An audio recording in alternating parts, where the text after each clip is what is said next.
yatim dihormat Pak D palingnya. Seterusnya sampai ailan fa'abna terus. Terus kepenak karena agama ini sesuai dengan keseharian kita. Dan Allah ketika mensifati dirinya lihadatin alladzi at'amahum min ju' wa amanahum min khauf. Sudah lah pokoknya ngaji mangan, rapati paham lah sementing mangan. Sudah alladzi at'amahum min ju'. Allah mensifati dirinya itu sederhana, al-mut'im yang ngasih makan wa amanahum min khauf. Di Indonesia baik-baik saja, aman-aman saja.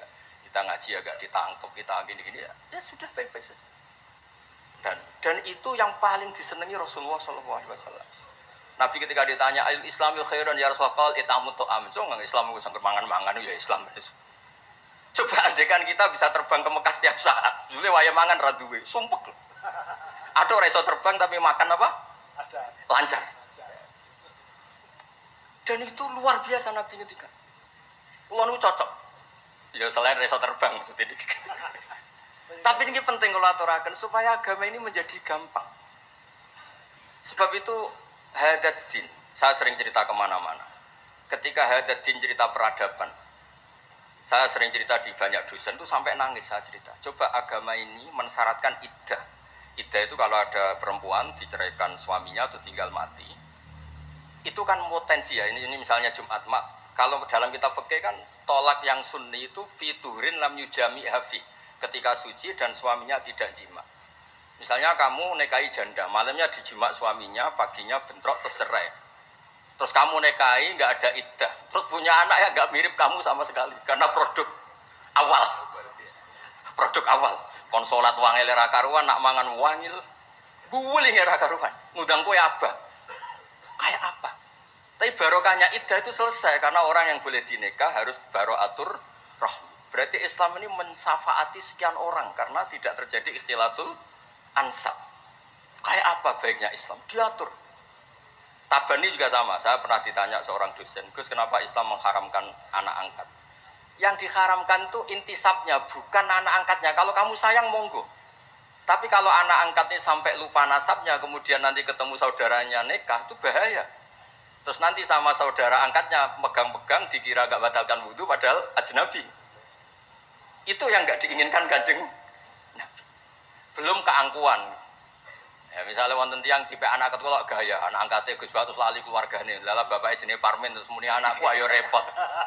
Itu kan mendidik keangkuhan. Mendidik napa?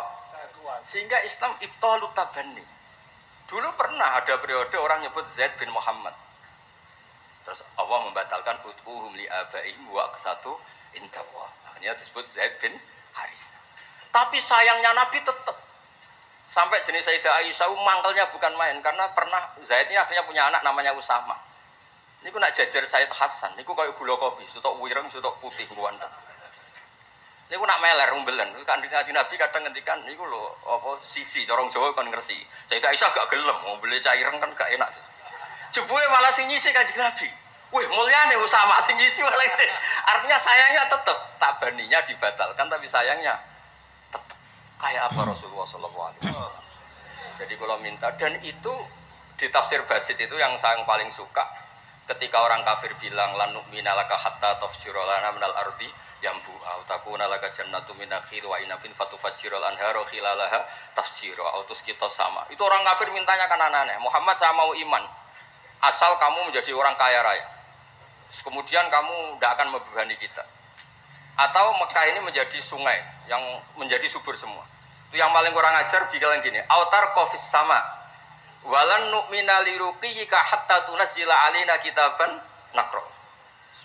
Lebih parah lagi ngomong gini mereka, auta tiabillahi wal malaikati qabila gini loh Muhammad, Allah turun dari langit terus gandeng kamu sama Jibril terus tangan kamu diangkat dimaklumatkan ini loh Nabi akhir zaman. Itu di semua riwayat ahli tafsir mengatakan kenapa Allah tidak nuruti itu? Karena ketika konsep Quran itu rasional sesuai fitrah salimah, orang yang menolak itu angkuh. Meskipun minta mukjizat itu yang menolak itu angkuh. Sebab itu kalau suwon Quran itu ya yang keseharian. Kita secara sosial ya alladzina yunfiquna fis-sarra wa dharra. Kalau sering cerita, kalau kamu merantau ke Jakarta, nemui teman misalnya Zaid, ketika berteman kamu sering ngasih uang. Sekarang Zaid jadi menteri atau jadi pengusaha di Jakarta. Dulu ketika berteman kamu sering ngasih uang Zaid. Ketika tersinggung wal kadhiminal Oh itu, ketika Zaid salah wal afina, kamu ketemu di Jakarta pede. Coba ketika Zaid miskin, buku jotos-jotosan, buku mel-melan. Sekarang jadi pejabat, ditangkap sama karena dendam. Makanya Ibnu Khaldun ngendikan, hadatin agama ini itu diatur secara sosial.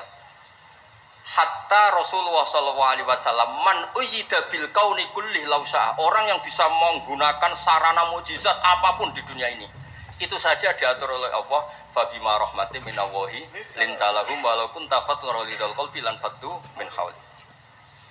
Misalnya ini contoh Mas Aziz, misalnya Mas Aziz keramat iso terbang yang Mekah, ketemu kula didoni disadui tetap tak bisa Mas Aziz terbang yang Mekah. Artinya apa? Nabi dengan segala mukjizatnya kok fadun ghalidul qalbi tetap lan faddu min haulik. Artinya mukjizatnya Nabi sebanyak apapun ketika secara sosial beliau salah, andekan ya tentu andekan karena nggak mungkin terjadi, tetap lan faddu min haulik. Makanya terus Ibnu Khaldun mengatakan hadatin sesuai fitrah salimah, bahwa peradaban manusia dibangun dengan akhlak. Nah, kalau sudah ngaji seperti ini dawuh Imam Waqidi, ketok mukjizate dawuh wa inna kala ala khuluqin azim. Ya, terus niki barokah ngaji niki, sing kepengen keramat aneh-aneh stop. Mergo kepengen tok orang arah kasil pun stop mawon. Sampean manut Gus Ba ora usah keramat, tapi mlebu swarga. Niku umur sampe sing gampang apa? Mun kula waca niku mon, mengke kula mon. Niki tesih wonten seprapat jam. Terus niki dawuh saya ini dikasih kitab napa niku Al-Kunuz Kunuzus Sa'adah Al-Badiyah fil Anfas Al-Aliyah Al-Habasyah oleh Habib Muhammad bin Husain. Beliau muridnya Habib Taufik. Habib Muhammad bin Husain bin Anis bin Alwi bin Ali. Sering belajar Ihya sama saya, saling istifadah. Saya juga sering baca kitabnya Habib Ali ini, Al-Fawaid Al-Mukhtarah. Ada cerita, mungkin beliau yang ngarang sendiri tidak bisa lucu karena tidak biasa lucu. Kalau saya biasa lucu, beliau cerita ada fadhail manakibnya para sadat. Ada orang awam yang lainnya tersiksa karena ada kayak mbahnya. Ada orang awam tertawa-tawa, kata ini kata Habib Ali. Kenapa kamu tertawa-tawa? Ya itu kan mbah-mbahnya mereka yang harus niru kan cucunya, saya kan enggak. Jadi kalau saya goblok sah saja. Tapi kalau Habib gini misalnya Habib Fakih Muqaddam, Muhammad bin Ali, Ghazali Asri, wa Junaidu Waqti gini. Semua putune we, kapan aku dadi kan. Tapi kalau orang awam ya Habib Ali ya